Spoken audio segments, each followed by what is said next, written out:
ప్రాంతానికి సంబంధించి దాదాపుగా 800 కిలోమీటర్ల విస్తరణలో ఉన్న ఈ కర్రగుట్ట ప్రాంతం 5000కు పైగా అడుగుల మీద ఉన్న ఈ కర్రగుట్ట ప్రాంతంలో అనేక గుహలు, దట్టమైన అడవి, సొరంగాలు, ఈ మధ్యలో దాదాపుగా 22,000 మంది సాయుధ బలగాలు, కేంద్ర సాయుధ బలగాలతో చుట్టుముట్టి గత నెల రోజుల నుండి అక్కడ గ్రామాల నుండి వ్యక్తులను బయటికి రాకుండా చూసుకుంటూ నక్సలైట్ల మీద ఏరివేత కార్యక్రమాన్ని కొనసాగిస్తున్నారు. అదే సమయంలో తెలంగాణ రాష్ట్ర ప్రభుత్వం ఆపరేషన్ చేయూత మొదలుపెట్టి గ్రామాలకు తిరిగి రండి, రిటర్న్ టు యువర్ విలేజ్, అలాగే యుద్ధం కంటే పోరు మిన్న అనే నినాదంతో వరంగల్, ములుగు, ఖమ్మం, భద్రాద్రి ఈ జిల్లాలలో ఆపరేషన్ చేయూత మొదలుపెట్టింది. ఆపరేషన్ చేయూత మొదలుపెట్టే భాగంగా అనేక మంది మాయిస్టుకు సంబంధించిన ఎవరైతే పార్టీ సభ్యులు ఉన్నారో ఆ చిన్న చిన్న క్యాడర్స్ కానీ, ఇంకా కొంత కేంద్ర కమిటీకి, అది రాష్ట్ర కమిటీకి సంబంధించిన కొంతమందిలు కానీ దాదాపుగా ఇప్పటి వరకు 2024 మంది సరెండర్ అయినట్టుగా ప్రకటించారు. ములుగులో కానీ, భద్రాచలంలో కానీ అనేక మంది, ఛత్తీస్గఢ్ ప్రాంతానికి సంబంధించిన మంది కూడా కొంతమంది సరెండర్ అయిపోయారు. ఆ సరెండర్ అయిపోయిన వ్యక్తులను ఇటుపెట్టి ఈ కంకరగుట్టకు సంబంధించి ఎప్పుడైతే మనం మాట్లాడుకుంటూ పోతున్నాం, ఒకవైపు ఆపరేషన్ చేయూత, మరొక వైపు ఆపరేషన్ కగార్ అని మధ్యలో ఆదివాసీలు నలిగిపోతున్నారు. వీరు కనీసం గ్రామాల నుంచి వెళ్ళి వారికి బయట రాకుండా కూడా వారికి వీలు కల్పిస్తలేరు. కనీస ఆహార పదార్థాలు కూడా వాస్తవానికి చూస్తే ప్రతి ఏటా ఎండాకాలం వచ్చినప్పుడు వారు ఎవరైతే ఉన్నారో ఆదివాసులు మొత్తం ఈ ఎండాకాలం మొత్తం వారు తనకు సంబంధించిన ఆహార ధాన్యాలు సంబంధించి సేకరించుకొని కూలో నాలో చేసి వారికి వచ్చే ఆదాయాన్ని కూడగట్టుకొని మిగతా సమయాలలో వర్షాకాలం వాళ్ళు బయటికి రాలేరు కాబట్టి దట్టమైన అడవులలో అప్పుడు లోపటుండి వాళ్ళు తన జీవనం కొనసాగిస్తారు. ఈ ఆదివాసికులకు సంబంధించింది ఇటు నక్సలైట్లకు సంబంధించిన ఇటు జరుగుతున్న కేంద్ర బలగాలకు సంబంధించిన అయితే ఒక యుద్ధ వాతావరణం ఏర్పడ్డదో ఆ నేపథ్యంలోనే వారికి ఖచ్చితంగా కేంద్ర బలగాలు ఊరి నుంచి వెళ్ళి మీ ఇళ్ల నుంచి వెళ్ళి బయటికి రావద్దు అని చాలా విచిత్రమంగా వారికి ఆదేశాలు జారీ చేశారు. ఈ నేపథ్యంలోనే వారు ఎంతో చేస్తారు. అదే సేమ్ సమయంలో ఇక్కడ పీస్ డైలాగ్ కమిటీ, పీస్ చర్చల కమిటీకి సంబంధించి చాలామంది ఎవరైతే విద్యావంతులు ఉన్నారో, అనేక పార్టీలలో ఉన్నారో, వామపక్ష పార్టీలకు సంబంధించిన అనేక ఆలోచన విధానానికి సంబంధించి ఎవరైతే ఉన్నారో శాంతియుత వాతావరణం కల్పించాలని వాళ్ళు కోరుతూ అనేక జిల్లాలలో, అనేక గ్రామాలలో, అనేక మండలాలలో వాళ్ళు కార్యక్రమాలు చేపడుతున్నారు. ఆయనకు సంబంధించి ఎవ్వరు కూడా అక్కడ కేంద్ర ప్రభుత్వం వాడు చీమ కుట్టినట్టు కూడా లేకుండా వారు ఎక్కడ పడితే అక్కడనే కేంద్ర బలగాలతోని అక్కడ మోహనిస్తూనే ఉన్నారు. ఈ నేపథ్యంలోనే ఈరోజు మనతోని మాట్లాడడానికి ప్రస్తుతం ఏదైతే ఉన్నదో ఆపరేషన్ కగార్, ఆపరేషన్ చేయూతకు సంబంధించిన మాట్లాడడానికి మనతోటి Telangana oil seeds corporation chairman, Congress అధికార ప్రతినిధి అయినటువంటి జంగా రాఘరెడ్డి గారు మనతోటి లైన్లో ఉన్నారు జూమ్ లింక్లో. జంగా రాఘరెడ్డి గారికి మనం స్వాగతం పలుకుతున్నాం. అలాగే ప్రొఫెసర్ అన్వర్ ఖాన్ గారు కూడా ఉన్నారు, సామాజికవేత్త, అలాగే విశ్లేషకులు కూడా. అలాగే గాదె ఎన్నయ్య గారు దగాపడ్డ తెలంగాణ అనే ఒక నినాదంతో రాష్ట్ర వ్యాప్తంగా ఒంటరిగా పోరాటం చేసి ఈరోజు తెలంగాణ రాష్ట్రానికి సాధించే దిశలో పోరాడినటువంటి ఏకైక వ్యక్తి గాదె ఎన్నయ్య గారు కూడా మనతోటి ఉన్నారు. తర్వాత కాలంలో తెలంగాణ రాష్ట్ర సమితి కానీ అనేక ఏదైతే తెలంగాణ కాంగ్రెస్ కానివ్వండి, బీజేపీ కానివ్వండి, అనేక పార్టీలు వాళ్ళతో కలిశాయి. కానీ ఫస్ట్ వ్యవస్థాపకంగా ఎవరైతే మొదలుపెట్టారో తెగపడ్డ తెలంగాణ గాదె ఎన్నయ్య గారు కూడా ఈరోజు మనతో ఉండడం గర్వకారణం. అలాగే సీనియర్ జర్నలిస్ట్ అయినటువంటి వంశీ గారు, మల్లోజుల వంశీ గారు కూడా మనతోటి ఈరోజు మాట్లాడడానికి మనతోటి జూమ్ లైన్లో ఉన్నారు. ప్రస్తుతం మనం ఒకసారి జంగా రాఘరెడ్డి గారితో మొదలు పెడదాం. రాఘరెడ్డి గారు, ప్రస్తుతం ఏదైతే కాంగ్రెస్ ప్రభుత్వం ఆపరేషన్ చేయూత మొదలుపెట్టిందో, అలాగే అనేక మార్లు కాంగ్రెస్ ప్రభుత్వం చర్చలకు రావాలని పిలుపునిచ్చిందో, దాని నేపథ్యంలోనే ఈరోజు మాయిస్ పార్టీ చర్చలకు మేము సిద్ధమే అని ప్రకటించినప్పటికీ మాత్రం ఆపరేషన్ కగార్ ఆగుతలేదు. ఈ విషయంపై మీరు ఎలా స్పందిస్తారండి? ఒకటి జమీల్ గారు, ఒకటే మీకు స్పష్టంగా తెలియజేస్తా ఉన్నాం. ముందుగా మీరు మాట్లాడిన ప్రకారం నక్సలిజం నిర్మూలిస్తాం అన్న దగ్గరనే ఏర్పడుతుంది. నక్సలిజాన్ని నిర్మూలించాలంటే ప్రధాన సమస్య భూ సమస్యలు పరిష్కారం కావాలి. ప్రధానంగా నిరుద్యోగ సమస్య పరిష్కారం రావాలి. ముఖ్యంగా అణచివేత ఉండద్దన్నది ఉండాలి. నక్సలిజం పుట్టింది తిరుగుబాటే కదా. నక్సలిజం అంటే తిరుగుబాటే కదా. ఇవాళ మీరు గుర్తుపెట్టుకోండి, ఇవాళ మా దగ్గర వరంగల్ ప్రాంతంలో మీ అందరికి తెలుసు సమ్మక్క సారక్క ఉద్యమాల గురించి మీకు అందరికీ తెలిసిన విషయాలే. సమ్మక్క సారక్కల ఉద్యమం దేనికోసం జరిగింది? అణచివేత విన్నే కదా. అంటే నక్సలిజం పుట్టుకొచ్చింది అణచివేతనే కదా. అణచివేత అన్నది నిర్మూలన జరగాలి, భూ సమస్యలకు పరిష్కారం దొరకాలి, నిరుద్యోగ సమస్యలు దొరికినప్పుడే దాని మీద కేంద్ర ప్రభుత్వాలు దృష్టి సాధించాలి తప్ప ఎవరైతే తిరుగుబాటు చేస్తారో వాళ్ళని చంపేస్తాము అంటే, లేకపోతే వాళ్ళని ఎన్కౌంటర్ చేస్తాము అంటే అది పరిష్కారం కాదు. అది నక్సలిజం నిర్మూలన కావాలంటే ముఖ్యంగా అణచివేత ఉండొద్దు, భూ సమస్యల పరిష్కారం కావాలి. సరే, ఇది ఒకవైపు. రెండోది, గతంలో మా కాంగ్రెస్ ప్రభుత్వం ఉన్నప్పుడు మీ అందరికి తెలిసిన విషయంలే, గిరిజనులను వాళ్ళు నక్సలైట్ల పేరుతోని అన్యాయంగా చంపేస్తూ ఉన్నారు. చనిపోయిన దాంట్లో అసలు నక్సలైట్ ఎవరు కనపడతలేరు. ఎక్కడనో పాత తుపాకులు తీసుకొచ్చి వాళ్ళ దగ్గర పెట్టి ఇలా ఎన్కౌంటర్ల పేరు అమాయక గిరిజనులను చంపేస్తూ ఉన్నారు. ఇలా గిరిజనులకు నక్సలైట్ దిక్కు ఉంటున్నారు, వాళ్ళతో చావుకైనా సిద్ధపడుతున్నారు అంటే వాళ్ళు అక్కడ వ్యవసాయం నేర్చుకుంటున్నారా, లేకపోతే వాళ్ళు బతకడానికి తిండి దొరుకుతున్నారా, లేకపోతే అక్కడ రాజరిక వ్యవస్థకు వ్యతిరేకంగా పోరాటం చేస్తున్నారా, లేకపోతే ప్రభుత్వాల నుంచి వాళ్ళకు లబ్ధి దొరుకుతలేదా?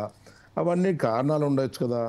కేంద్ర ప్రభుత్వం వాళ్ళని చంపే మార్గాన్ని ఎన్నుకునే బదులు ముందు ఈ సమస్యల పరిష్కారం చేయాలి.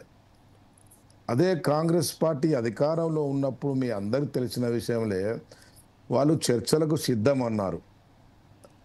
వైఎస్ రాజశేఖర రెడ్డి గారు చర్చలకు ఆహ్వానించారు, పిలిచారు, సమస్యలు పరిష్కారం చేశారు, ఎన్కౌంటర్లే లేవు. మరి రేవంత్ రెడ్డి గారు కూడా ఎలక్షన్ల ముందు కూడా హామీ ఇచ్చారు, మేము ఎవరిని కూడా ఎన్కౌంటర్లు చేసేది లేదు, సమస్యలు పరిష్కారం చేసేందుకు సిద్ధంగా ఉన్నామని చెప్తా ఉన్నారు. ఇప్పుడు కూడా మేము కేంద్ర ప్రభుత్వానికి ఒకటే చెప్తా ఉన్నాం, కక్ష సాధింపు ధోరణి కాదు, సమస్యకు పరిష్కారం ఎంట్లాడమని, కాల్పులు విరమణ చెయ్యాలి. వాళ్ళు మేము తుపాకు వదిలిపెట్టి మేము చర్చలకు వచ్చేందుకు సిద్ధంగా ఉన్నామని చెప్తున్నారు. వాళ్ళు అనౌన్స్ చేయడం చాలా గ్రేట్. నిజంగా చెప్పాలంటే వాళ్ళు తుపాకీతోనే సమాధానం చెప్తానన్న వాళ్ళు పందా మార్చుకున్నప్పుడు మరి ఎందుకు వీళ్ళు ప్రభుత్వం ఎందుకు ఇంకా రెచ్చిపోతున్నారో నాకు అర్థం కావడం లేదు. వాళ్ళు ప్రజా జీవితంలోకి వచ్చేందుకు సిద్ధంగా ఉన్నారు. ఇంకొకటి మీ ద్వారా తెలియజేస్తా ఉన్నా ప్రభుత్వానికి, వాళ్ళని చర్చలను ఆహ్వానించాలి, కూర్చోబెట్టి మాట్లాడాలి, సమస్య పరిష్కారం చేయాలి. వచ్చిన వాళ్ళకు కూడా ఉపాధి కల్పించాలి. ఎందుకంటే ఎన్నో కేసులు పెట్టి బయటకు వచ్చిన తర్వాత హరాస్మెంటు, ఇన్ఫార్మర్ల పేరు మీద వాళ్ళను రోజు పోలీస్ స్టేషన్ తీసుకుపోవడం, కేసులకు తీసుకుపోవడము, వాళ్ళ ఎక్కడెక్కడ ఉన్నారు నక్సలైట్లు, గతంలో ఏం జరిగింది, వాళ్ళ మీద హరాస్మెంట్ చేయడం కూడా చాలా ఇబ్బందికరంగా ఉంది. కాబట్టి అవి కూడా జరగొద్దని చెప్పి నేను ప్రభుత్వాన్ని కోరుతా ఉన్నా. చర్చలకు వచ్చే వాళ్ళను తప్పకుండా వాళ్ళు సాయుధ పోరాటం వదిలిపెడతామని చెప్పి సిద్ధంగా ఉన్నప్పుడు, మేము కాల్పులు విరమణ చేస్తానన్నప్పుడు తప్పకుండా ఇవాళ కేంద్ర ప్రభుత్వం స్పందించాలి. మా రాష్ట్ర ప్రభుత్వం మాత్రం అలాంటి ఎన్కౌంటర్లకు మాత్రం, అలాంటి కాల్పులకు మాత్రం సిద్ధంగా లేదు. మేము చర్చలకు కూడా సిద్ధంగా ఉన్నాం. గతంలో కాంగ్రెస్ పార్టీ ఉన్నప్పుడు కూడా సిద్ధంగా ఉన్నామని చెప్పి మీ ద్వారా మీకు తెలియజేస్తాం. రైట్, ఇదే విషయంపై గాదే ఇన్నే గారి దగ్గరికి వెళ్దాం. గాదే ఇన్నే గారు, ప్రస్తుతం ఏదైతే మన జంగారెడ్డి గారు చెప్తున్నారో, వాస్తవానికి చూస్తే ఆపరేషన్ గ్రీన్ హంట్ మొదలుపెట్టింది మాత్రం చిదంబరం. ఎప్పుడైతే అతను డిఫెన్స్ మినిస్టర్ అప్పుడు ఉన్నారో హోమ్ మినిస్టర్గా ఉన్నప్పుడే గ్రీన్ హంట్ మొదలుపెట్టి అప్పుడు అంటే ఈ దండకారణ్య ప్రాంతంలో చేశారు, కానీ అది సక్సెస్ కాలేదు. తర్వాత ఎప్పుడైతే ఈ ఎన్డీఏ ప్రభుత్వం, బీజేపీ కూటమి ప్రభుత్వం వచ్చిందో, అధికారంలోకి వచ్చిన తర్వాత కూడా కొన్ని ఏళ్ల పాటు ఈ విషయాన్ని అక్కడ పక్కన పెట్టింది. కాకపోతే ఈ సెకండ్ టైం, థర్డ్ టైం ఎప్పుడు వచ్చిందో 2024 తర్వాత ఒక్కసారిగా ఖచ్చితంగా నేను నక్సలైట్లను నిర్మూలించేస్తాము అనేది అయితే దుఃఖం. ఈరోజు మన జంగారాడి గారు చెప్పినట్టుగా భూ సమస్య ప్రధానమైన కారణమని మీరు అనుకుంటున్నారా, లేకపోతే ఈరోజు మేము భూ సమస్యలు కాకుండా అనేక విషయాలు ఉన్నాయి, అనేక విషయాలపై మనం చర్చించడానికి సిద్ధంగా ఉన్నాము అని నక్సలైట్లు ప్రకటించినప్పటికీ కేంద్ర ప్రభుత్వం దాన్ని అంగీకరించకపోగా వారి మీద అలే దండయాత్ర చేస్తున్నది. ఈ విషయంపై ఇన్నయ్య గారు మీరేమంటారండి? మొదటిగా మీకు ఎస్ సార్. అక్కడ ఉన్నటువంటి మా తోటి మిత్రులకు మరియు వీక్షకులందరికీ కూడా ఉద్యమాభివందనాలు. మీరు ఏదైతే ఒక మంచి అంశాన్ని సార్ ఇన్నయ్య గారు మీ వీడియో ఆన్ చేయండి sir please. Yes sir. Sir ఒకవేళ వీడియో ఆన్ కాకపోతే ఆడియోలోనే మాట్లాడండి, నో ప్రాబ్లం. పర్లేదు. ఒక ముఖ్యమైన అంశాన్ని తీసుకొని ఎస్ మీరు ఏదైతే ఈరోజు చర్చ పెట్టిందో, వాస్తవంగా ఇది అన్ని ఛానళ్ళ వాళ్ళు కూడా చేయాల్సినటువంటి అతి ముఖ్యమైన విషయం. ఇంతకంటే మించిన ముఖ్యమైన విషయం నేను అనుకుంటా తెలంగాణ కావచ్చు, లేకపోతే ముఖ్యంగా ఆ 5th షెడ్యూల్ భూభాగాలైనటువంటి భారతదేశంలోని 10 రాష్ట్రాలు కావచ్చు, ఇంతకంటే ముఖ్యమైన విషయం ఉండదు. అయితే మీరు ఏదైతే ఒక ముఖ్యమైన అంశాన్ని తెర మీదకి తీసుకొచ్చిందో, ఏది తెలంగాణ ప్రభుత్వము పునరావాసం పేరుతోటి కావచ్చు, లేకపోతే సరెండర్ అయినటువంటి వాళ్ళకి వాళ్ళ జీవనోపాధికి సంబంధించినటువంటి, లేకపోతే వాళ్ళ రక్షణ భద్రతకు సంబంధించిన గ్యారంటీ ఏదైతే ఇచ్చిందని అంటున్నారో ఆ అంశం కావచ్చు, లేకపోతే కరగుట్టల ప్రాంతం కావచ్చు, లేక మొత్తంగా ఛత్తీస్గఢ్ లో జరుగుతున్న పరిణామాల మీద మీరు ఏదైతే గత చాలా రోజులుగా చర్చ చేస్తా ఉన్నారో అది చాలా అభినందనీయం. మీకు మనస్ఫూర్తిగా అభినందన తెలుపుతూ, అయితే ఈరోజు ఇంతకుముందు రాఘవన్న చెప్పినట్టు నక్సలిజం అనేది ఒక చారిత్రక నేపథ్యంలో భారతదేశంలో 1969 ఏర్పడిందని మనందరికీ తెలుసు. తిరుగుబాటు అనేది అది ఎవరో చెప్తే, మార్క్స్ ఎంగెల్స్ చెప్తేనో, భగత్ సింగ్ చెప్తేనో, లేకపోతే అంబేద్కర్ చెప్తేనో, గాంధీ చెప్తేనో, ఇంకోటి చెప్తేనో వచ్చేది కాదు. మనం చిన్నప్పుడు ఒక నెల బిడ్డగా 2 నెలల బిడ్డగా ఉన్నప్పుడు కూడా మన తల్లి మనకి పాలు ఇవ్వడం ఆలస్యం అయితే మనం ఏడుస్తాం. మన ఏడుపు కూడా ఒక నిరసనే. మన తల్లికి మెలకొల్పడానికి, మన తల్లికి నాకు ఆకలి అవుతుందని చెప్పడానికి చేసినటువంటి ఒక కేక్ అది, ఒక నినాదం అది, ఒక నిరసన అది. ఆలస్యం అయిన తర్వాత తల్లి అప్పటికి కూడా రాకపోతే ఏడుస్తాము, గగ్గోలు పెడతాము. అప్పటికి కూడా రాకపోతే తల్లి తన ఒడిలో తీసుకొని పాలిచ్చేటప్పుడు మన ప్రతిఘటన చెప్తాం. మనము ఆ స్థనాలను కొరుకుతాము.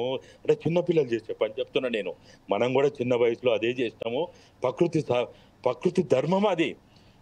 ప్రతి మానవుడు తన అవసరాలని, తన స్వేచ్ఛని తీర్చుకోవడానికి చేసేటువంటి అనేక ప్రయత్నాల్లో ఈ నిరసనలు కావచ్చు, ప్రతిఘటన కావచ్చు, ఉద్యమాలు కావచ్చు, పోరాటాలు కావచ్చు, ఇది ప్రకృతిలో ఉన్నటువంటి ప్రకృతి సిద్ధమైనటువంటి నియమం అది. ఇదేదో ఎక్కడనో ఎవరో చెప్తే వచ్చింది, ఎవరి వల్లనో వచ్చింది, దాని కారణంగా కాదు ఇది. అయితే ఈరోజు ఛత్తీస్గఢ్లో ఏదైతే దండకారణ్య ప్రాంతంలో, అది ఒరిస్సా అయినా, ఛత్తీస్గఢ్ అయినా, మధ్యప్రదేశ్ అయినా, మహారాష్ట్ర అయినా, లేకపోతే ఇంకా ఇతర రాష్ట్రాల్లో జరుగుతున్నటువంటి భారతదేశంలో, భారత భూభాగంలో డాక్టర్ బాబాసాహెబ్ అంబేద్కర్ గారు రాసిన 5వ షెడ్యూల్లో ఉన్నటువంటి 10 రాష్ట్రాల భూభాగం టెరిటరీ పరంగా చూస్తే, వైశాల్య పరంగా చూస్తే 11.9 నుంచి దాదాపుగా 12 వరకు ఆ భూభాగం ఉందనేది భారతదేశ మనకి సర్వే డిపార్ట్మెంట్ ప్రకారం తెలుస్తా ఉన్నది. జనాభా పరంగా చూస్తే అది 2011 జనాభా పరంగా చూస్తే గనక అది 13 నుంచి 15% ఈ 5వ షెడ్యూల్ భూభాగం అయినటువంటి 10 రాష్ట్రాలు ఏవంటే ఒరిస్సా, ఆంధ్రప్రదేశ్, తెలంగాణ, ఛత్తీస్గఢ్, మహారాష్ట్ర, మధ్యప్రదేశ్, రాజస్థాన్, గుజరాత్, హిమాచల్ ప్రదేశ్. ఇది 5వ షెడ్యూల్ భూభాగం. ఇది ఈ భూభాగంలో ఉన్నటువంటి ఇంత పెద్ద జనాభా ఈరోజు మా ఆదివాసీ 5వ షెడ్యూల్ భూభాగంలో ఉన్నటువంటి వారు మాకు ప్రత్యేక హక్కులు ఉన్నాయి, ప్రత్యేక చట్టాలు ఉన్నాయి. పెసా చట్టం అందులో భాగమే, మన్నాప్సం వంటి అందులో భాగమే, లేకపోతే ఐటీడీఎల్ కూడా అందులో భాగమే అని ఏదైతే ఇవాళ ఆదివాసీలు నెత్తి నోరు నొయ్యంగా మొత్తుకుంటా ఉంటే కూడా అవన్నీ పక్కన పెట్టి వాస్తవంగా చెప్పాలంటే 5వ షెడ్యూల్ భూభాగంలో రాష్ట్ర ప్రభుత్వానికి కూడా అక్కడ ఎలాంటి హక్కు ఉండదు. ఒక పోలీస్ స్టేషన్ పెట్టాలన్నా, ఎలాంటి అభివృద్ధి కార్యక్రమాలు పెట్టాలన్నా గవర్నర్ పరిధిలో ఉంటది, రాష్ట్రపతి పరిధిలో ఉంటది. కానీ పేసా చట్టం తుంగలు దొక్కి 107 మన షెడ్యూల్ 5ని మొత్తంగా కూడా దాన్ని భూస్థాపితం చేసి ఇవాళ ఈ కేంద్ర ప్రభుత్వం అయినా రాష్ట్ర ప్రభుత్వం అయినా దీంట్లో ఇది తెలుగుదేశమా లేకపోతే కాంగ్రెసా జేడీయూనా జేఎంఎమ్మా బీజేపీ ఇవి కాదు ఇక్కడ ముఖ్యం.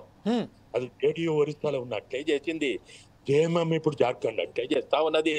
బీజేపీ ఛత్తీస్గఢ్ రాష్ట్రం ఎప్పుడు ఏర్పడ్డది? అది 2000 సంవత్సరంలో వాజ్పేయి గారు ప్రధానమంత్రిగా ఉన్నప్పుడు ఏర్పడ్డది. మధ్యప్రదేశ్ నుంచి వేరు చేసి 2000 సంవత్సరంలో దాన్ని ఒక రాష్ట్రంగా ఆ రోజు ఏర్పాటు చేసిండు.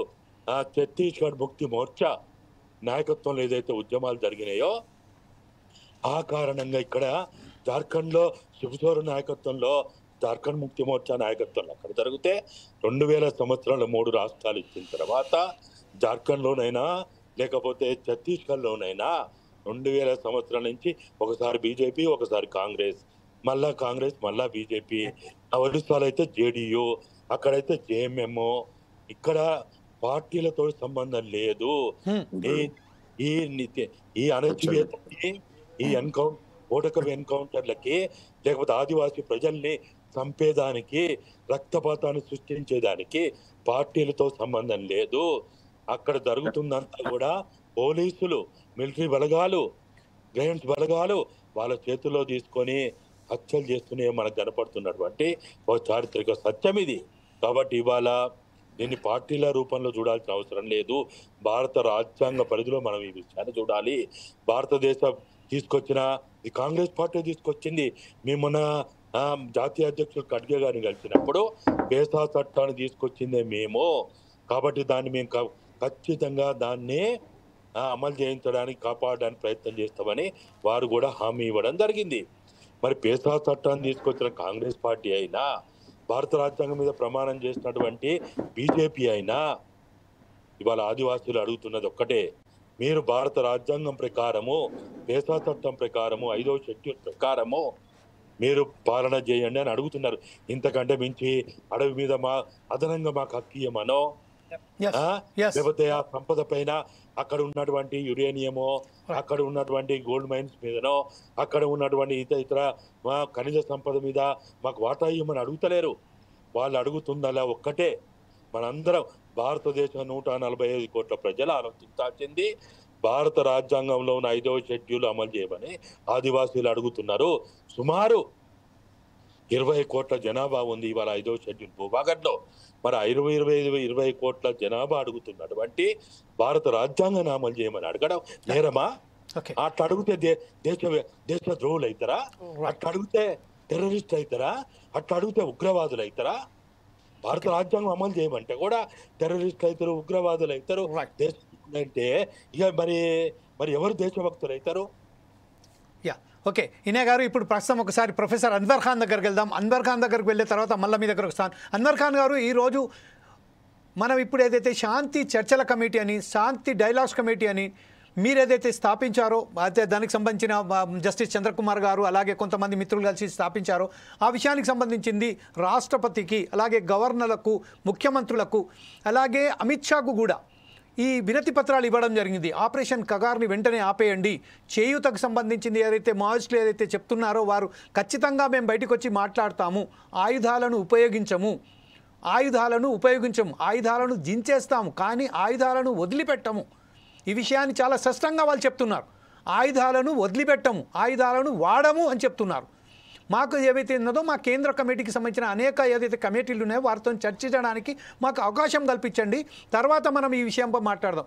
అంటే ఇప్పుడు మనం ఇన్నే గారు చెప్తున్నట్టుగా, రాఘరెడ్డి గారు చెప్తున్నట్టుగా ఈ భూ సమస్య కాదు, ఇది ఖనిజ సంపదకు దోచుకునే సమస్య.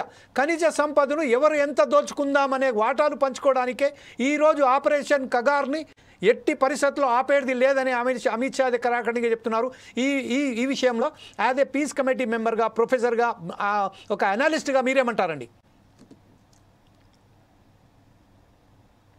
ఫోర్సైట్స్ టీవీ మేనేజ్మెంట్కు మరి ఈ ప్రోగ్రాంలో కార్యక్రమంలో పాల్గొంటున్నటువంటి పెద్దలు, నిపుణులు, ప్యానలిస్ట్ అందరికీ నా హృదయపూర్వక సలాములు. సలాం అనే పదానికి అరబీ పదం ఇది.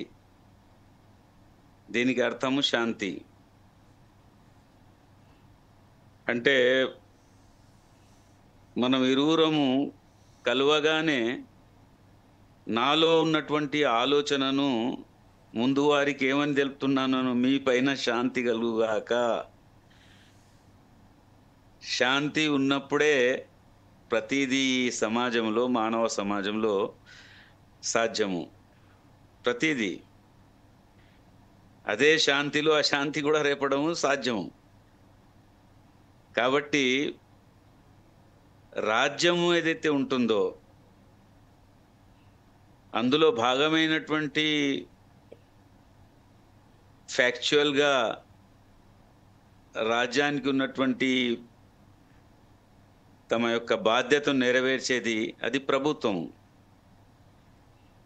వారికి కూడా ఈ ఆలోచన, మనుషులే వాళ్ళు కూడా, ఈ ఆలోచన అంటే సమాజంలో శాంతి ఉండాలి, మనుషుల మధ్యలో శాంతి ఉండాలి. అది ఏదో బొందలగడ్డ అంటాం కదా, ఆ శాంతి కాదు. బ్రతికి ఉన్న మనిషిలో యాక్టివిజం ఏదైతే ఉంటుందో ఆ అన్ని యాక్టివిజమ్స్తో పాటు వారు ఒకరిని ఒకరు అర్థం చేసుకొని బ్రతకడానికి ఉన్నటువంటి వాతావరణం, ఆ వాతావరణాన్ని మనం శాంతి అంటాము. శాంతి అనగానే మళ్ళీ ఇంకా ఏదో అర్థాలు కూడా మనం తీసుకుంటాం. అది అటు ఏదో తుపాకీ భయంతో శాంతి, లేకుంటే ఇంకా ఏదో భయాలతో శాంతి రావడము, అలాంటి శాంతి కాదు. అయితే ఇది అశాంతి లేక రాష్ట్రానికో, రాజ్యానికో, ప్రభుత్వానికో, సాధారణంగా ప్రభుత్వానికి వ్యతిరేకత. మనిషి లివింగ్ బీయింగ్ కాబట్టి తోటి మనిషి ఏ రూపంలో ఉన్నా కానీ ఒకవేళ అన్యాయం అతను చేస్తున్నప్పుడు, ఆ సమూహం అన్యాయం చేసినప్పుడు తప్పనిసరిగా దానికి రియాక్షన్గా ఈ మానవ సమూహము ఎవరైతే దానికి గురి అవుతారో అన్యాయానికి, వాళ్ళ నుండి స్పందన వస్తుంది. ఆ స్పందన అనేక విధాలుగా కావచ్చు.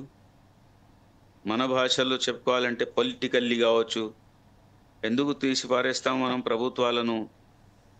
ఎందుకు ఈసారి కాంగ్రెస్ని తీసుకొచ్చాము?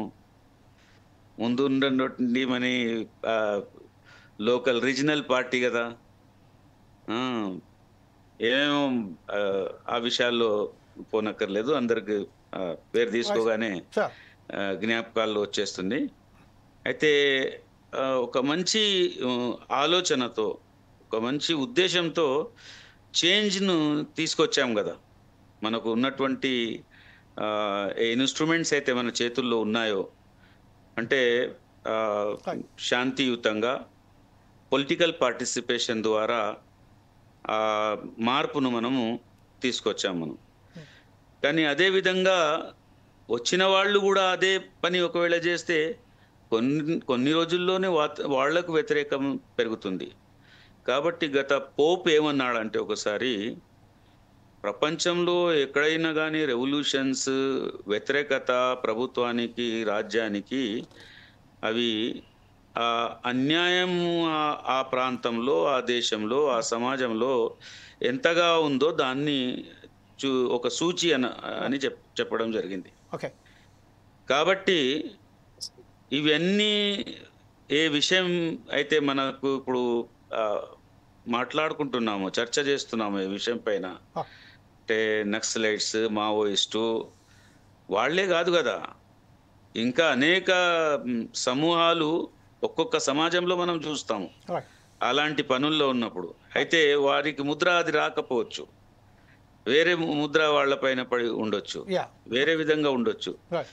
అయితే మరి వీటిని అన్నిటినీ మరి కాకుండా నిజంగా మనిషిగా మానవునిగా ఇదే మానవునికి మానవ జీవితానికి ఏ ప్రాముఖ్యత ఉన్నదో, రైట్. అతనికి ఏ స్థానం అయితే ఉన్నదో సమాజంలో ఒక మనిషిగా, ఆ స్థానాన్ని గుర్తించకుండా దానికి వ్యతిరేకంగా వారి యొక్క ఆలోచనకు వ్యతిరేకంగా రైట్. ఎప్పుడైతే ఆ రాజ్యము మరి ప్రభుత్వం ఏలుతుందో మరి ఇలాంటి సంఘటనలు తప్పనిసరిగా Right. చూస్తున్నాం మనం. ఓకే, ఇదే విషయంపై మనం ఒకసారి వంశీ గారి దగ్గరికి వెళ్దాం. మన సీనియర్ జర్నలిస్ట్ అయిన వంశీ గారు ప్రస్తుతం ఏదైతే ఉన్నదో సిఆర్పిఎఫ్ బలగాలు, అలాగే ఛత్తీస్గఢ్ పోలీస్ యూనిట్కు సంబంధించిన డిస్ట్రిక్ట్ రిజర్వ్ గార్డ్స్ అని, అలాగే మనకు స్పెషల్ టాస్క్ ఫోర్స్ కోబ్రా అని అనేక మంది 22,000 మంది అక్కడికి సంబంధించిన ఒక్కసారిగా చుట్టుముట్టి ఆ ప్రాంతాలలో జర్నలిస్టులను కూడా అక్కడికి వెళ్లకుండా నివారిస్తున్నారు. సరి అయిన సమాచారాన్ని ప్రజలకు ఏదైతే ఇవ్వాలో ఆ జర్నలిస్టులు కూడా అక్కడ రాకుండా చేస్తున్నారు. ఏదైతే గ్రామాల నుంచి వెళ్ళి ఆదివాసీ ప్రజలు బయటికి వచ్చి మాట్లాడడానికి ఏదైతే ప్రయత్నం చేస్తున్నారో వారిని కూడా రాకుండా చేస్తున్నారు, అక్కడ వెళ్ళడానికి కూడా చేస్తలేరు. వారికి కనీసం ఆహార సౌకర్యంగా కల్పించలేకపోతున్నారు. ఈ నేపథ్యంలోనే ప్రస్తుతం మనం చూస్తున్నాము, ఏ విషయంలోనూ కూడా జర్నలిస్టులను ఇంతగా వేధించినట్టు మనం ఎక్కడ చూడలేదు అని మనం చూసుకున్నాం. అది కావచ్చు కాశ్మీర్ ప్రాంతంలో కానీ అక్కడ రిస్ట్రిక్షన్స్ ఉన్నాయి కాబట్టి అది దేశ సరిహద్దు, ఇంకోటి దేశ రక్షణకు సంబంధించిన విషయాలు కాబట్టి మనం చేస్తున్నాం. ఈరోజు మనం ఇంటర్నల్ పార్ట్ అయినటువంటి ఒక ఆదివాసీల మీదనే ఒక్కసారిగా ఇంతమంది కేంద్ర బలగాలు మోహరించి మీలాంటి జర్నలిస్టులను, సీనియర్ జర్నలిస్టులు కూడా అక్కడ వెళ్లకుండా ఏదైతే చేస్తున్నారో, అలాగే ఇప్పుడు చేయూతనిచ్చి అనేక మంది మాయిస్ట్ సింపథైజర్స్ కానీ మాయిస్టులను కానీ లొంగిపోవడానికి వారిని ఏదైతే చేయూత కార్యక్రమం చేస్తున్నారో దీని మీద మీరు ఉన్న సమాచారం ఏంది, మీరు దీన్ని ఎలా విశ్లేషిస్తారండి? మల్లజుల వంశీ గారు. ఓకే, ముందుగా ఛానల్లో ఉన్న మిత్రులు, అసలు దేశంలో అతి ప్రధానమైన అంశంగా ఉన్న మావోయిస్టులు లేదా కేంద్ర ప్రభుత్వ వైఖరి, రాష్ట్ర ప్రభుత్వం మాట్లాడుతున్న అన్నిటి మీద చర్చ పెట్టినందుకు మీకు ధన్యవాదాలు తెలియజేస్తా ఉన్నా. మీరు జర్నలిస్టులను అక్కడికి వెళ్ళనివ్వడం లేదు, అక్కడ ఏం జరుగుతుందో సమాజానికి, దేశానికి తెలియజేయడంలో నిర్బంధం కనిపిస్తున్నది అని అంటున్నారు. సరే, జర్నలిస్టులుగా మనకు దేశంలో కొత్త చట్టాలు, మనకు ఎక్కువ స్వేచ్ఛ ఏమీ లేదు. అసలు మనం ఇప్పుడు శాంతి చర్చలు, మావోయిస్టులు, కేంద్ర ప్రభుత్వము లేదా మన రాష్ట్ర ప్రభుత్వ వైఖరుల గురించి మాట్లాడుకునే ముందు మళ్ళీ ఇది 50 ఏళ్ళుగా మావోయిస్టుల పోరాటం ఎందుకు బతికుంటున్నది, ఇంకా సాయుధ పోరాటానికి జనం ఎందుకు సిద్ధంగా ఉన్నారు, ఒక ప్రాంతం నుంచి ఇంకో ప్రాంతానికి మారినా డిమాండ్లు మారుతున్నా ఇంకా ఎందుకు ఆ వాదం బతికుంటున్నది అనే అంశం మీద మాట్లాడుకోవాల్సిన అవసరం ఉన్నది. దురదృష్టం ఏంటంటే ఒక 6 మాసాలుగా అక్కడ రక్తపాతం జరుగుతున్నా, ఛత్తీస్గఢ్ మొత్తం ఆహాకారాలు, మారణ హోమాలు జరుగుతున్నా అసలు ప్రధాన మీడియా లేదా దేశవ్యాప్తంగా ఉన్న సామాజిక మాధ్యమాలు, జర్నలిస్టులు, మేధావులు చాలా ఉదాసీనంగా ఉన్నదని నేను ఆరోపణ చేయదలుచుకున్నా. గతంలో ఒక నక్సలైటు ఎన్కౌంటర్ జరిగితే దాని మీద కోర్టులలో డెడ్ బాడీ అక్కడి వెళ్ళక ముందు ఇంక్వైరీల కోసం వెళ్ళినాం. తర్వాత చాలా డిమాండ్లు అయినాయి, పోరాటాలు జరిగినాయి, ప్రతిపక్ష పార్టీలు దాన్ని బూటకం అని చెప్పిర్రు. కానీ ఇప్పుడు 100ల మంది సామూహికంగా చంపబడుతున్నా కూడా దాని మీద చర్చ జరగడం లేదు, సీరియస్నెస్ పోయింది. అది పెద్ద విషాదం ఇప్పుడు. పైగా అమిత్ షా దేశ హోంశాఖ మంత్రిగా డెడ్ లైన్ పెట్టి నేను పలానా టైం వరకు అంటే మావోయిస్టులను నిర్మూలిస్తా అని నథింగ్ బట్ చంపడం, నేను చంపేస్తా అని చెప్తున్నాడు ఆయన. అసలు నువ్వు అట్లా అనడం ఏందయ్యా అని ఏ వ్యవస్థ కూడా, ప్రజాస్వామిక వ్యవస్థలు ఇవన్నీ కూడా ఏవి కేంద్ర స్థాయిలో దేశ స్థాయిలో మాట్లాడలేదు. నిన్న ఒక 70 ఏళ్లుగా బర్నింగ్ టాపిక్గా ఉండి దేశం మీద అనేక అమానవీయమైన దాడులు జరిపి ఉగ్రవాదుల్ని తయారు చేస్తున్న పాకిస్తాన్ అంశంలో ఇంత భావోద్వేగాలకు లోనై దేశమంతా ఒక్కటిగా యుద్ధం ఏదో ఒకటి తేల్చుకోవాలని చెప్తుంటే ఎక్కడో ఉన్న ట్రంప్ మీరు బంద్ పెట్టండి అంటే ఒక కరెంటు స్విచ్ అయితే బంద్ చేసినట్టు కాల్పుల విరమణను బేషరతుగా ప్రకటించిన ఇదే కేంద్ర ప్రభుత్వం, ఇదే మోడీ గవర్నమెంటు దేశ ప్రజల్ని, మన బిడ్డల్ని పాము తన గుడ్లను తింటదట కళ్ళు మూసుకుపోయి, అది డెలివరీ టైంలో. అట్లా ఉగ్రవాదుల పట్ల, పాకిస్తాన్ పట్ల ఉన్న ఉదాసీన వైఖరి మన దేశ బిడ్డల పట్ల, ప్రజల పట్ల కేంద్ర ప్రభుత్వానికి లేకపోవడం అనేది ఇప్పుడు మనకు స్పష్టంగా లైవ్లో పచ్చిగా కనిపిస్తున్న అంశం. దీన్ని మళ్ళీ మనం ఇప్పుడు నక్సలైట్లు మేము శాంతి చర్చలకు సిద్ధం లేదా కాల్పుల విరమణ ప్రకటించినామని చెప్తే వాళ్ళు శాంతి కాముకులు ఈ చర్చల తర్వాత మళ్ళా సాయుధ పోరాటాన్ని వదిలిపెడతారని ఎవరైనా అనుకుంటామా మనము? అది వాళ్ళ పోరాటంలో, ఎత్తుగడలో, ఆత్మరక్షణలో భాగంగా వాళ్ళు ప్రకటిస్తున్నారు. దాన్ని ఎప్పుడైనా సమర్థిస్తాం, ఇప్పుడు కూడా సమర్థిస్తున్నాం. అసలు మూలమేంది?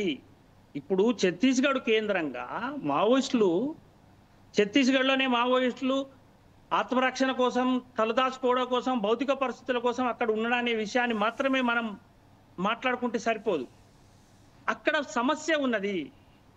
ఇప్పుడు ఈ మన ఉమ్మడి ఆంధ్రప్రదేశ్లో అప్పుడు కానీ, తెలంగాణలో కానీ భూపోరాటాలు, అణిచివేతలు ఉన్నప్పుడు నక్సలైట్లను వాళ్ళని ప్రజలు ఆదరించారు, ప్రజలు భాగస్వాములు అయ్యారు దాంట్లో. ఇవాళ ఛత్తీస్గఢ్ ఆదివాసీ ప్రాంతాలలో ప్రజలు నక్సలైట్ ఉద్యమాలలో భాగస్వాములు అవుతున్నారంటే దానికి వాళ్ళకేమి పని లేకనా, లేకపోతుంటే సాయుధ పోరాటం అంటే క్రేజీయా అదేమన్నా? అక్కడ ఉన్న సంపదను మొత్తం దోచుకొని వాళ్ళు ఆకువలం తిని తరతరాలుగా బతుకుతున్న దాన్ని కూడా మేము నిషేధిస్తాము, దాని మీద రక్తపు టేరుల సంతకాలు పెడతామని చెప్తుంటే వాళ్ళు తప్పకుండా ఉద్యమకారులతో కలిసి వస్తారు కదా. తర్వాత ఛత్తీస్గఢ్ మీద, మావోయిస్టుల మీద జరుగుతున్న దాడిని ఒక రకమైన దాడిగా శాంతి భద్రతలో మళ్ళా శాంతి భద్రత దగ్గరకు వస్తున్నారు. 70 ఏళ్ల భారత పాలకుల వైఫల్యాలే కదా ఇవాళ ఇప్పటికీ నక్సలైట్లకు ఏదో ఒక డిమాండ్ మీద కొట్లాడే అంశం ఉండడం, అందుకు ప్రజలు భాగస్వామి కావడం ఎందుకైతున్నారు? నక్సలైట్లు అదేమైనా యూనివర్సిటీ అయింది చదువుకొని సాఫ్ట్వేర్ ఉద్యోగాలు చేస్తారని పోతుర్రా? ఇవన్నీ ప్రభుత్వ రాజకీయ పార్టీల వైఫల్యాలే.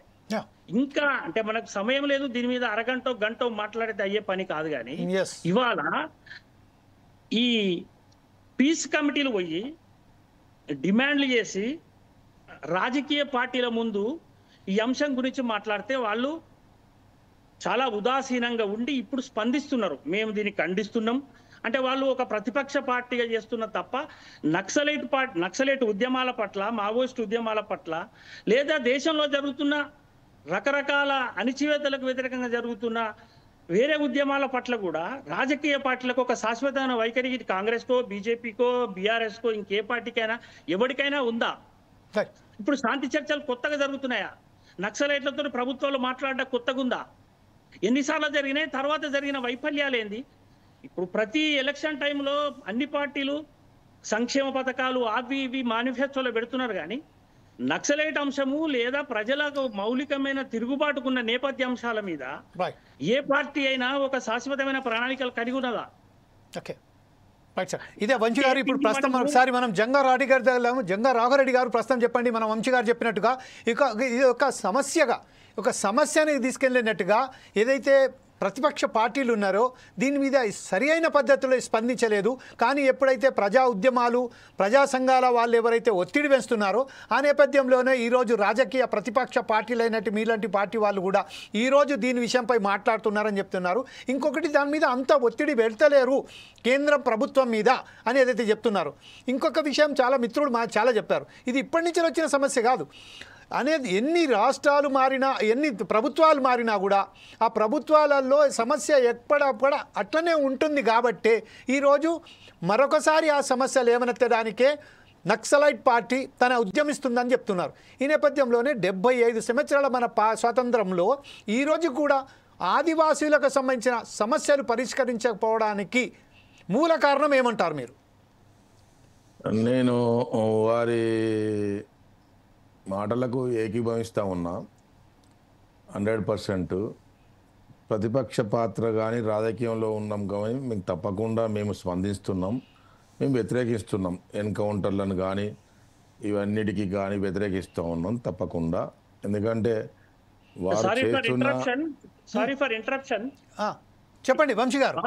రేవంత్ రెడ్డి గారి ప్రభుత్వము మన రాష్ట్రంలో చేయూత అని తీసుకొని సరెండర్ అయిన వాళ్ళు లొంగిపోయిన వాళ్లకు మేము ఈ రకాల ఇవన్నీ చేస్తున్నామని చెప్తున్నారు. అది ఇప్పటి నుంచి కాదు, ఎప్పటి నుంచో ఉంది. కానీ ఇట్లా ప్రభుత్వ చెప్తున్న మాటలు నమ్మి సరెండర్ అయిన ఇప్పుడు నాట్ ఓన్లీ కాంగ్రెస్ గవర్నమెంట్, అంతకుముందు కాంగ్రెస్ కావచ్చు, అంతకుముందు బీఆర్ఎస్ కావచ్చు, టీడీపీ గవర్నమెంట్ కావచ్చు, ఎవరున్నా కూడా ఇంతకుముందు చాలా మంది ఈ ప్రభుత్వం మాటలు నమ్మి అనారోగ్య కారణాలు కావచ్చు, లేకపోతే ప్రభుత్వం నమ్మి కావచ్చు, జనజీవన శ్రీమంతులు కలుద్దామని వచ్చిన వాళ్లకు ఏం ప్రయోజనాలు చేసిర్రు వాళ్ళు విశ్వసించలాగా ఇంకో మావోయిస్ట్ పార్టీ నుంచి బయటకు వచ్చే మిత్రులకు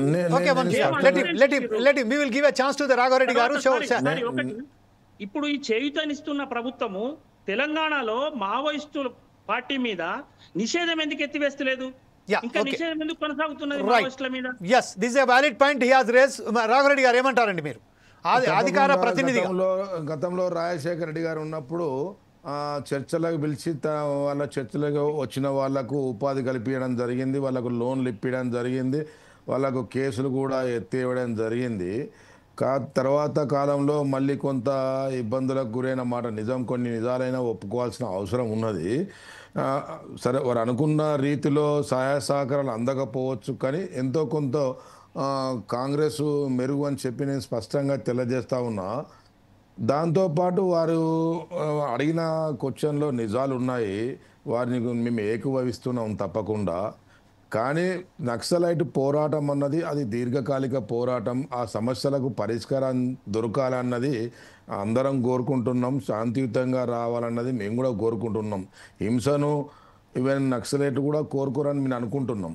తాత్కాలిక వాళ్ళ అవసరాల రీత్యా సరే కొన్ని విషయాలు వాళ్ళు కాల్చడమా పోలీసు వాళ్ళు కాల్చడమా జరుగుతున్నమాట నిజం. ఏదైనా శాంతియుతంగా జరగాలి, చర్చల ద్వారా జరగాలి, కాల్పులు విరమణ చెయ్యాలి. శత్రులుగా జరుగుతున్న గిరిజనులపై అన్యాయాన్ని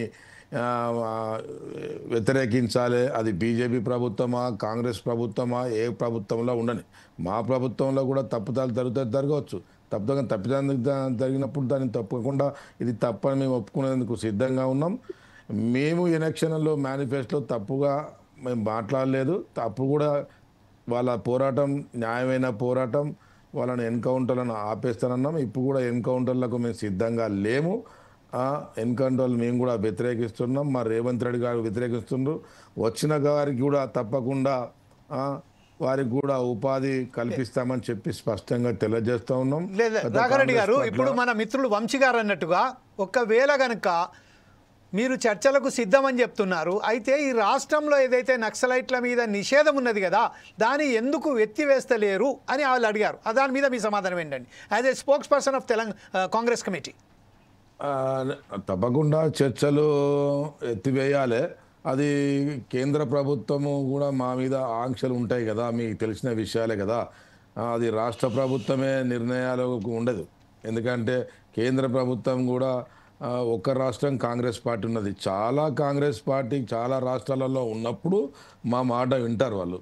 కానీ కేంద్ర ప్రభుత్వంలో బీజేపీ ప్రభుత్వం ఉండి ఇక్కడ కాంగ్రెస్ ప్రభుత్వం ఉంది కాబట్టి మా మాట వాళ్ళు పట్టించుకోరు, మా మాట వాళ్ళు వినరు. కాబట్టి కాంగ్రెస్ పార్టీ తరఫున సరెండర్ అయిన వాళ్ళకి కానీ దాని మీద వాళ్ళకి కానీ ఎలాంటి ఇబ్బందులు లేకుండా చూసేందుకు సిద్ధంగా ఉన్నాం. ఓకే, వాళ్ళ పోరాటం ప్రధాన సమస్య అక్కడ స్థానికులు కోరుకున్న తీరుగా వాళ్ళ హక్కులు కల్పించాలి. వాళ్ళ హక్కుల మీద వాళ్ళు పోరాటం చేయడం తప్పు కాదు.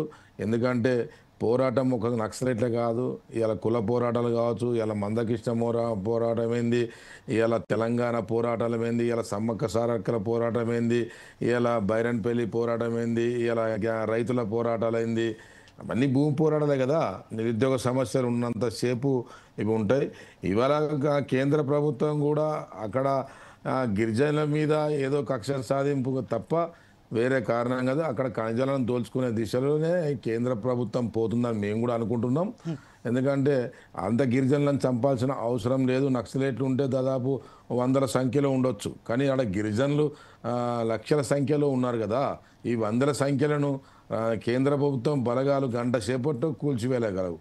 కానీ వాళ్ళ తీరు చూస్తే ఖనిజాలు దోచుకునే దిశలో, పెట్టుబడిదారి వ్యవస్థకు న్యాయం చేసే దిశలో ముందుకు పోతూ ఉన్నాయి.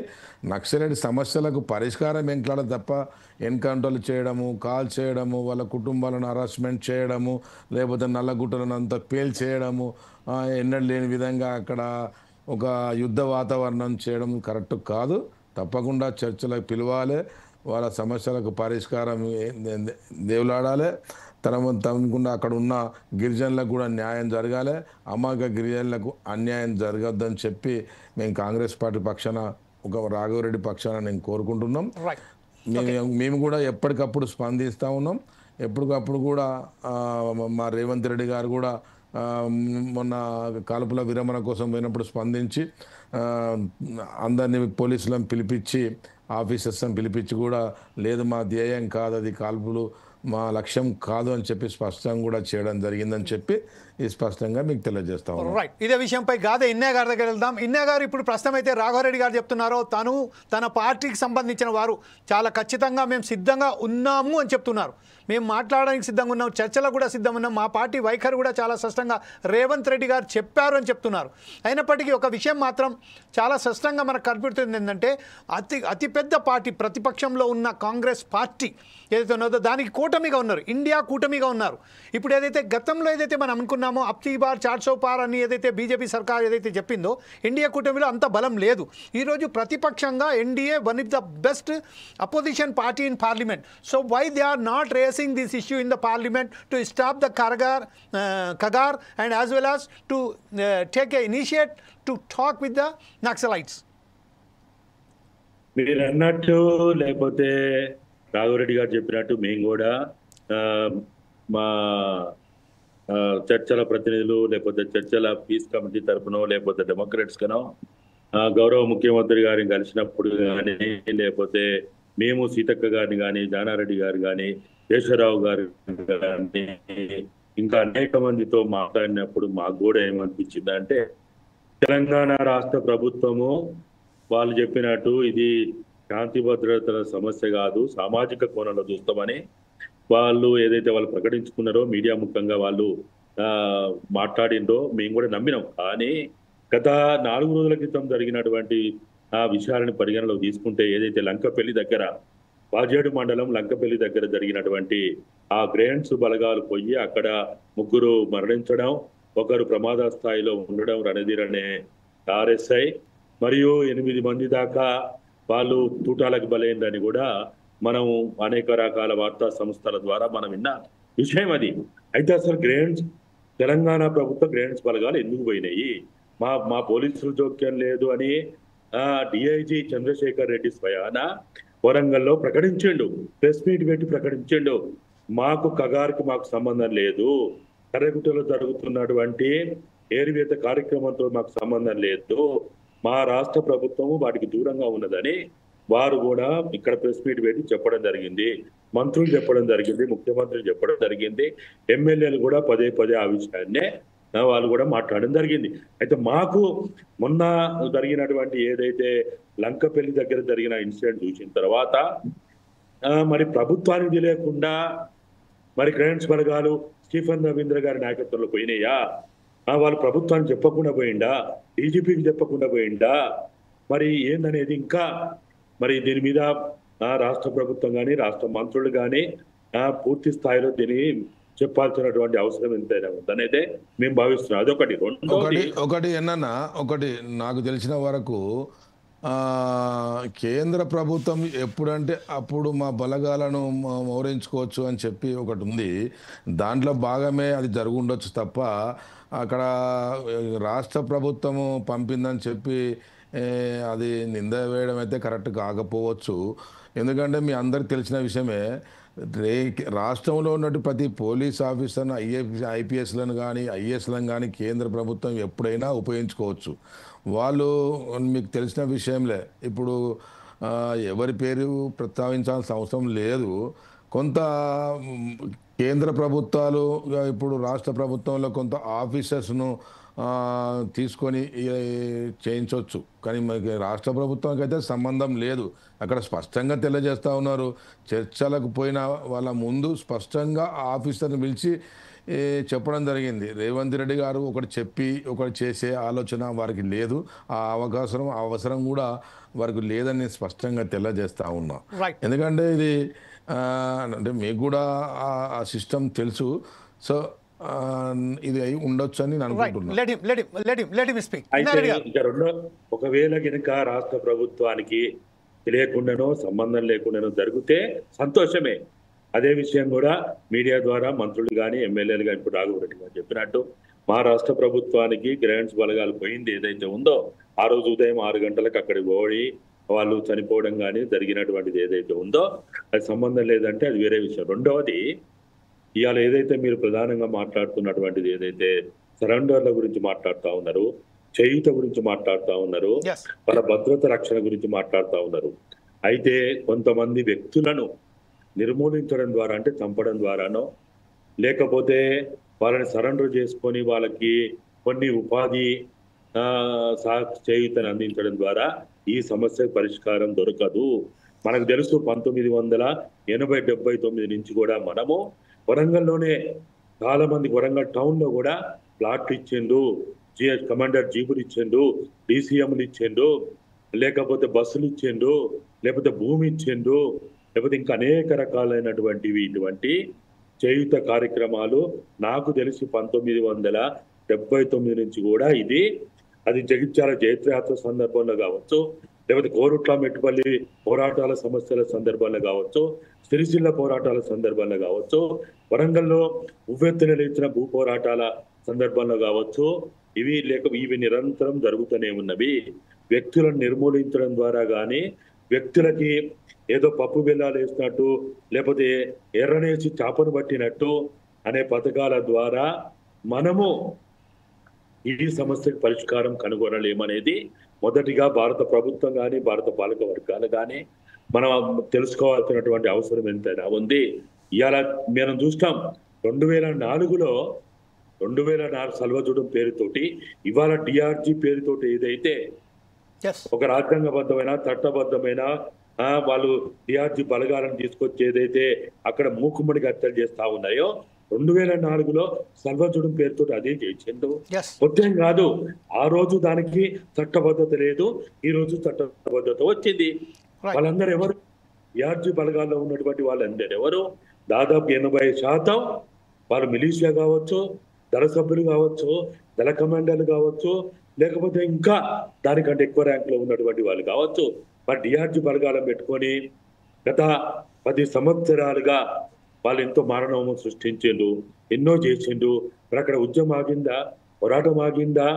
అయితే ఈ రోజు ఏదైతే మావోయిస్టు పార్టీ వాళ్ళు పదే వాళ్ళు మొట్టమొదటిగా ఏప్రిల్ 2వ తారీఖు నాడు మేము కాల్పుల విరమణ పాటిస్తాము, మేము మా బలగాలకు కానీ మా ఆయుధాలకు కానీ మేము పని చెప్పము అని ఏప్రిల్ 2వ తారీఖు నాడు వాళ్ళు మొట్టమొదటిసారి వాళ్ళు ఏదైతే కాల్పుల విరమణ ప్రకటించిందో ఆ రోజు నుంచి ఈ రోజు వరకు మనం ఈ రోజు 12వ తారీఖున ఉన్నాం. అప్పటి నుంచి ఒక్క తూటా వేలిందా, ఒక ఐడీలు వేలినాయా, లేకపోతే ఒక ల్యాండ్ మైన్ వేలిందా? మీరే చెప్పాలి, మీడియానే చెప్పాలి. వాళ్ళు ఎక్కడ కూడా వాళ్ళు ఇచ్చిన మాట తప్పకుండా వాళ్ళు కాల్పుల విరమణ పాటిస్తా ఉన్నారు. మరి ప్రభుత్వానికి ఎందుకు ఈ రోజు కూడా బీజాపూర్ జిల్లాలో బీజాపూర్ హెడ్ క్వార్టర్లో హాస్పిటల్లో మార్చురులో 19 మంది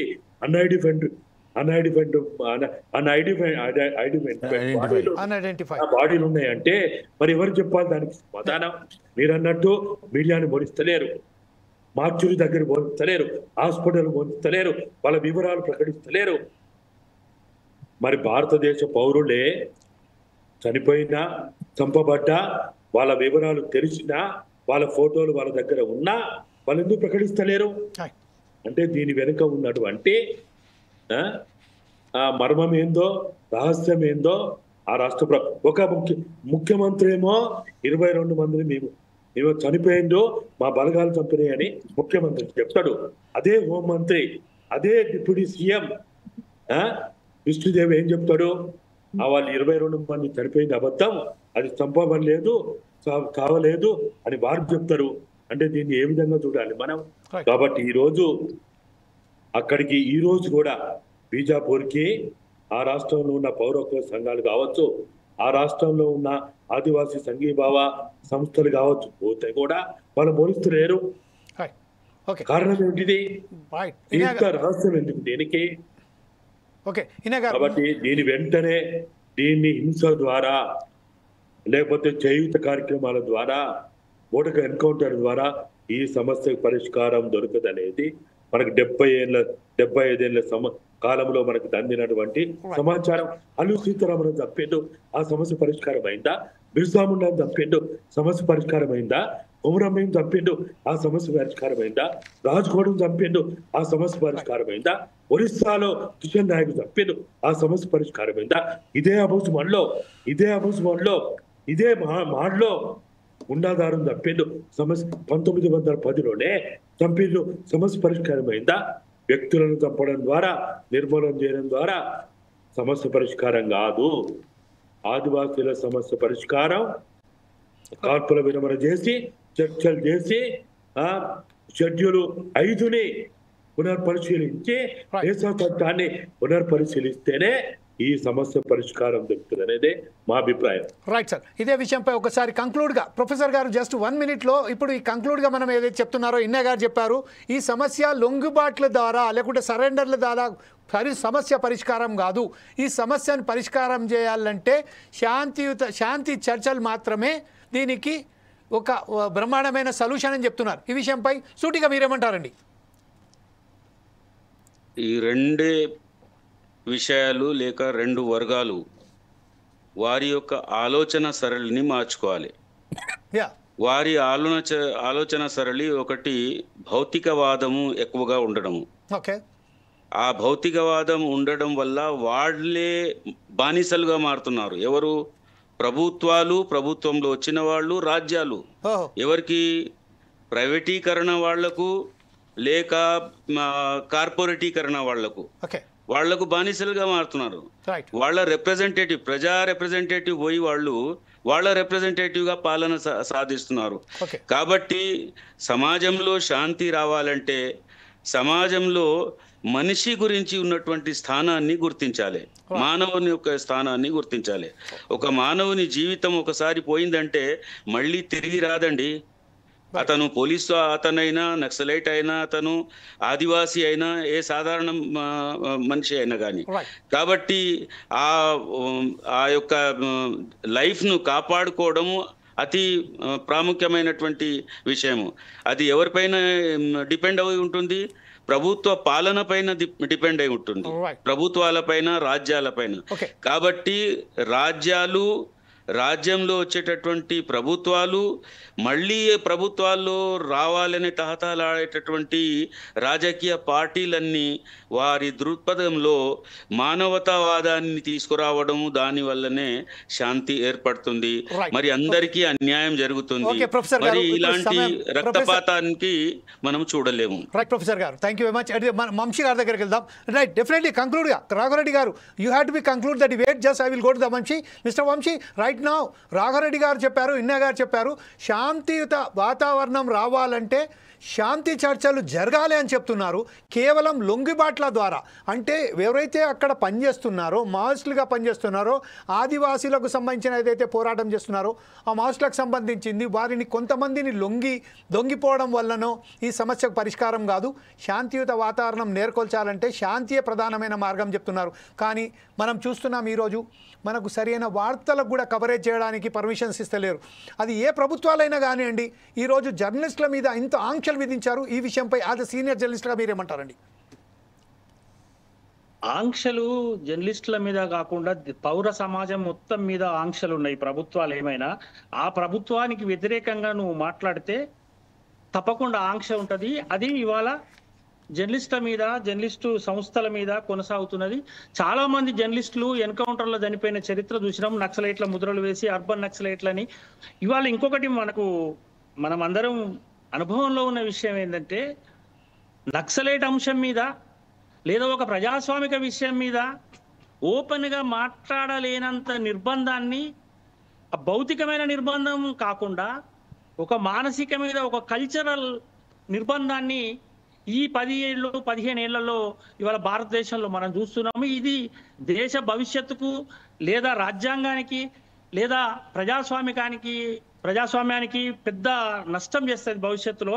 మనం ఇప్పుడు ఉంటాం, ఇంకో 10 ఏళ్లకు మనం ఉండమేమో, కానీ తప్పకుండా ప్రజాస్వామ్యం రక్షించబడాల దేశంలో. అంటే శాంతి అనేది అల్టిమేట్గా ఎవరైనా కోరుకునే విషయమే. శాంతి అనేది ఇప్పుడు జరుగుతున్న సందర్భం, ఇప్పుడు చాలా పెద్ద వాళ్ళు ఇంత మంచి చర్చ మీరు పెట్టారు కనుక, శాంతి చర్చలు ఇప్పుడు ఖరాగు ఈ విషయం గురించి మాట్లాడి మనం ఊరుకోవడం కన్నా, భారతదేశంలో ఉన్న ప్రధాన రాజకీయ పార్టీలకు అసలు మావోయిస్టు పోరాటాల మీద లేదా ప్రజల పోరాటాల మీద వాళ్ళ వైఖరి ఏందో స్పష్టత ఉండాలి. ఇంతకుముందు మన దగ్గర నక్సలైట్లు దేశభక్తులని ప్రభుత్వంలోకి వచ్చిన వాళ్ళు ఇమీడియట్ గా బూటకాని ఎన్కౌంటర్లో చంపేశారు. నక్సలైట్లే మా ఎజెండా అని పట్టుకొని వచ్చి మాట్లాడిన వాళ్ళు మళ్ళీ నక్సలైట్లను చంపారు. ఇవాళ మన తెలంగాణలో నక్సలైట్ల ఒత్తిడి, వాళ్ళ కార్యాచరణ లేదు భౌతికంగా కనుక ఇవాళ రేవంత్ రెడ్డి సర్కారు ప్రజాస్వామికంగా మాట్లాడుతుంది. మేము నక్సలైట్లను సమస్యను ఆ సమస్యగా చూస్తామని అంటుంది. కానీ రేపు పొద్దుగాల తెలంగాణలో నక్సలైట్ మూవ్మెంట్ తయారైతే వీళ్ళు ఎన్కౌంటర్లు చేస్తారు. ఇది రాజ్యానికి ఉండే లక్షణం. అది మరొకసారి మీ వద్దకు మరొకసారి చర్చ పెడదాం దీని విషయంలో. మనం కంటిన్యూగా ఇంకా ఈ సమస్యపై మనం ఇంకోసారి చర్చ వేల్చుకున్న ఆవశ్యకత ఖచ్చితంగా ఉన్నదని భావిస్తూ కంక్లూడ్గా రాఘరెడ్డి గారు మీ లాస్ట్ పాయింట్ ఏంటండి ఈ విషయంలో? మేము తప్పకుండా భారతదేశంలో రాజ్యాంగాన్ని కాపాడే దిశలో కాంగ్రెస్ పార్టీ ముందుకు పోతుంది. రాహుల్ గాంధీ గారు కూడా రాజ్యాంగాన్ని కాపాడే దిశలో ప్రధానంగా మీ అందరికి తెలిసిన విషయమే, కాశ్మీర్ టు కన్యాకుమారి వరకు ఏ పదవి కోసం పాదయాత్ర చేయలేదు. భారతదేశంలో ఒక సెక్యులరిజం నుండి భారతదేశంలో సమస్యలు పరిష్కారం కోసం వెంటాడాలని చెప్పి కొట్లాడుతున్నాము. మావోయిస్టు పార్టీ సమస్య కూడా ఒక నక్సలైట్ అంటే ఒక తిరుగుబాటుదారుడు. అంటే తిరుగుబాటు ఎప్పుడు జరుగుతుంది? తిరుగుబాటు వ్యవస్థ ఉన్నది, అణచివేత ఉన్నప్పుడే జరుగుతుంది. అణచివేత లేకుండా కాంగ్రెస్ ప్రభుత్వంలో ప్రధాన సమస్య భూమి సమస్య. భూ పంపిణీ కార్యక్రమంలో కూడా కాంగ్రెస్ పార్టీ ముందుంది. మీ అందరు తెలిసిన విషయమే, భూ పంపిణీ కార్యక్రమం కూడా చేయడం జరిగింది. దాంతోపాటు కొన్ని సమస్యలను కూడా పరిష్కారం చేయడం కోసం జరుగుతూ ఉన్నది. నక్సలైట్ సమస్య దీర్ఘకాలిక సమస్య. వాళ్ళ సమస్యలను పరిష్కారం చేయడమే, ఎక్కడికక్కడ పరిష్కారాలను సవరించుకుంటూ రాజ్యాంగాన్ని కాపాడే దిశలో ముందుకు పోవాలి. ఎన్కౌంటర్లే పరిష్కారం కాదు, కాల్పులే పరిష్కారం కాదు. ఇలా గిరిజన సమస్యలు కానీ, ఇలా నల్లగుట్టల సమస్యలే కానీ, ఏదైనా కూడా సమస్యలకు పరిష్కారము ఆలోచన చేసి కాంగ్రెస్ ముందుకు పోతుంది. ఏ ప్రభుత్వమైనా ముందుకు పోవాలి. అణచిపోతే ధోరణి కరెక్ట్ కాదని స్పష్టంగా తెలియజేస్తాం. Thank you very much. మనకు రాఘరెడ్డి గారు, అలాగే ఇన్నయ్య గారు, అలాగే ప్రొఫెసర్ అన్వర్ ఖాన్ గారు, అలాగే మల్లోజుల వెంశీ గారు, ప్రతి ఒక్కరికి ధన్యవాదాలు చెప్తూ, మావోయిస్టుల సమస్య పరిష్కారం కావాలంటే ఎక్కడైతే సమస్య ఉన్నదో అక్కడ సమస్యను బట్టి అక్కడ ఉద్యమాలు వస్తాయి. ఆ ఉద్యమాలు అణిచివేయాలంటే తుపాకీల ద్వారా కాదు, వారిని కాల్చి చంపడం వల్ల కాదు.